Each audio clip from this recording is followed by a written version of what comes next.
On Monday night, it's the Giants and Buccaneers in Tampa, and we're joined by the head coach of the New York Giants, Joe Judge. Coach, you had your bye week last week. Obviously, teams do self-evaluation, self-scout. Did you find anything, without revealing anything, that stood out to you? Well, we've seen an improved level of execution on the field, which has shown up the last few weeks. We were able to show it to the players in terms of some things and themes we've carried over from game to game that have helped us in terms of how we're using our personnel and schematics. That's just something that we're going to have to carry on going forward without revealing too much.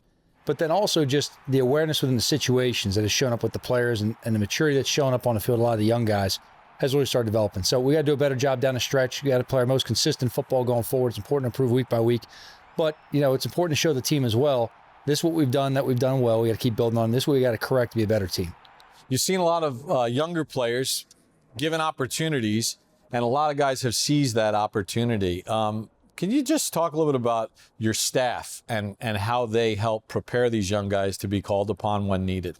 Yeah, to me, it's all about development of every player in the roster. And we talk about everyone from our practice squad to the 53-man roster.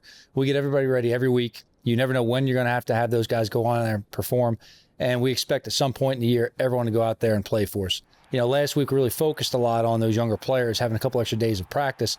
Some of the older guys, we worked on some different things at a lesser pace and gave their bodies a chance to catch up. It's been, a lengthy season at this point for a lot of those guys, a lot of snaps.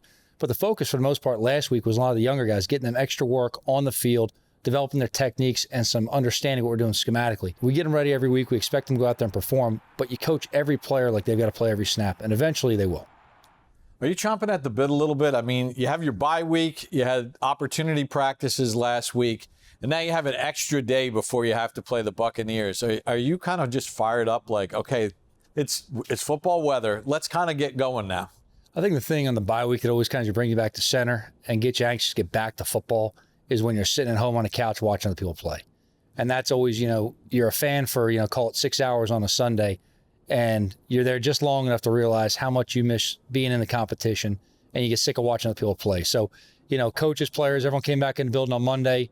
You could really see, refreshed energy, guys ready to go. We had a good practice yesterday. We'll continue on through this week, but you definitely kind of get into mode. The air starts cooling down a little bit, feels a lot more like football weather. So, you get that right time of the year. And then there's the learning experience, right? Or the reminder to everybody in your locker room that it is a week-to-week proposition. If you look at some of the results from the games that were played last week, and you just step back as a football fan and you said, all right, so-and-so is going to win, so-and-so is going to win. Well, they didn't win. I mean, anything can happen on every week, and I think that's a positive message to send. Yeah, absolutely. We talked to our team. We got a great opportunity ahead of us, and we got to maximize every opportunity. But when you sit back and you watch other teams play, it's good to come in here on Monday and really boil it down and show the team, okay, we all watched some games the other day, and these close games, what were really the critical points of each game? A lot of games get decided by a penalty, a turnover, a mental error, something that can be avoided by each team. Now, we go back, reflect on what do we do early in the season. These are things that showed up in our games.